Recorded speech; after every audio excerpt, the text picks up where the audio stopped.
Right, so Chandra, we hear a lot about the tribulation in certain circles, but I've always found it a bit hazy. What exactly is it? Like, what's the core idea from a biblical perspective? Oh, James, that's a brilliant question, really, and it's something I absolutely love delving into. So picture this. The tribulation is a future, very specific 7-year period. It's when God, how do I put it simply? He basically wraps up his discipline of Israel, his chosen people, and finalizes his judgment on the world that's chosen not to believe in him. It's a very significant time, actually. Okay, so it's a specific 7 years for Israel and the unbelieving world. But what about, where does the church fit into all this? I've heard different ideas. Ah, that's the crucial part, isn't it? Our approach, what we believe here, is that the church, and that's everyone who has trusted in Jesus, his person and his work, we won't actually be here during the tribulation. We believe in something called the rapture. It's when the church is removed from the earth.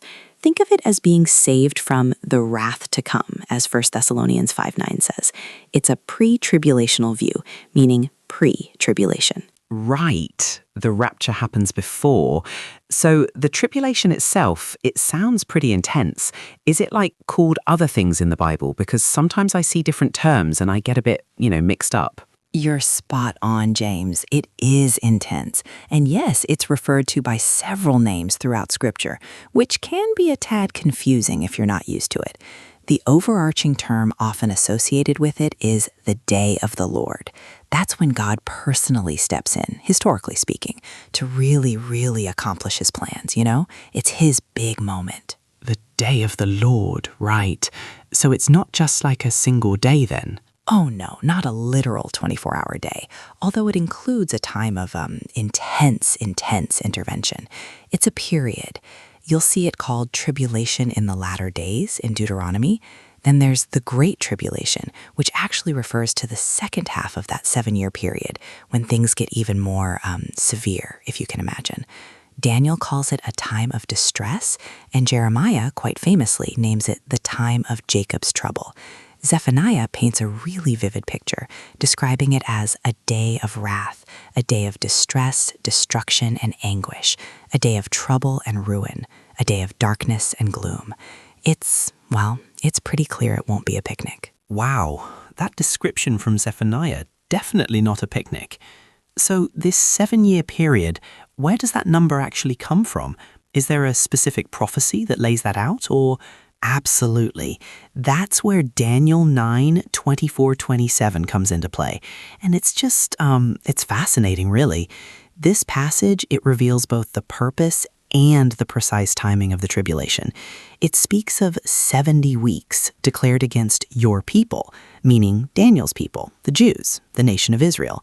And God's purpose for these 70 weeks is huge: to finish transgression, to put an end to sin, to atone for wickedness, to bring in everlasting righteousness, to seal up vision and prophecy, and to anoint the most holy place.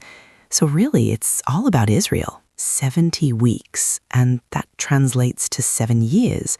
How does that work out then? Good question. These sevens aren't weeks in the sense of 7 days, but rather groups of years. So 70 sevens is actually 490 years. Most of that has already happened, believe it or not. But Daniel 9:27 gives us a few crucial details about the final week, that last 7-year stretch, which is our tribulation period. It mentions a ruler who will confirm a covenant with many for 1/7, that's 7 years. Then, right in the middle of the 7, he breaks it. He'll put an end to Jewish sacrifice and set up something called an abomination that causes desolation. It's a pretty stark outline of what's to come, really. A ruler confirming a covenant and then breaking it. That sounds quite ominous, doesn't it? Who is this ruler, and what exactly is this abomination he sets up? It sounds fairly dramatic. Oh, it's incredibly dramatic, James, and it is a key part of this whole period. The ruler mentioned in Daniel 9:27, the one who confirms the covenant and later sets up the abomination, he's known as the beast in Revelation 13, or, the Antichrist, as many people refer to him. He's a significant figure in these end times events. His initial covenant, as Daniel says, will be for 7 years, that full week. And the abomination? Right. So Daniel tells us that right in the middle of this 7-year covenant, so 3.5 years in, the beast, he breaks it.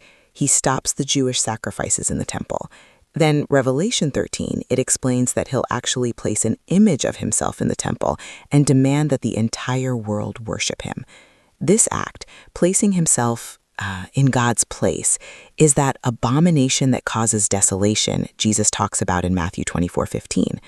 Revelation 13:5 also confirms this demand for worship will go on for 42 months, which, is exactly 3.5 years.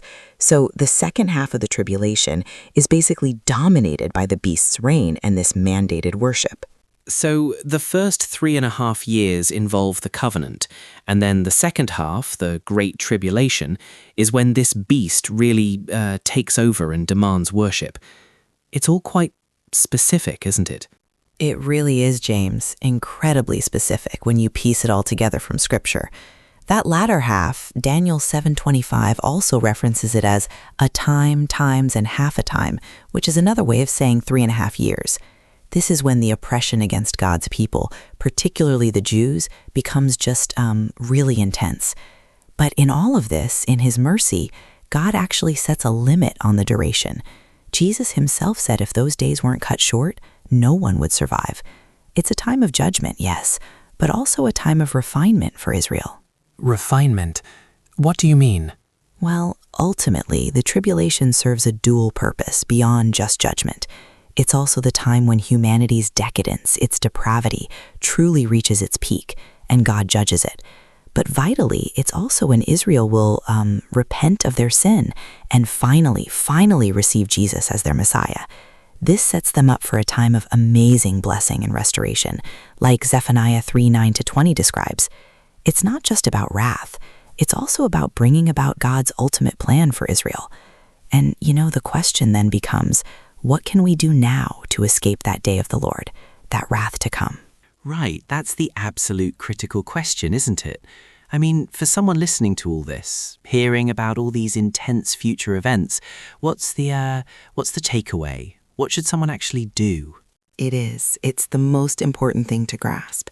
If you're hearing all this and it's making you think, the message is simple but profound. Repent of your sins. That means turning away from the wrong things you've done, asking Jesus to forgive you of all the bad things, just genuinely asking him.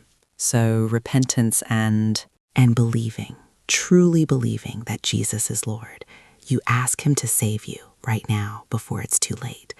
It's a simple prayer of faith, really, a decision of the heart. That's how you escape the wrath, by putting your trust in what he's already done. It's not about doing a bunch of good works. It's about trusting in him. And if anyone out there has gotten some value from these lessons, from our chats, please do comment, like, share, subscribe. It really, really helps us reach more people with this vital message.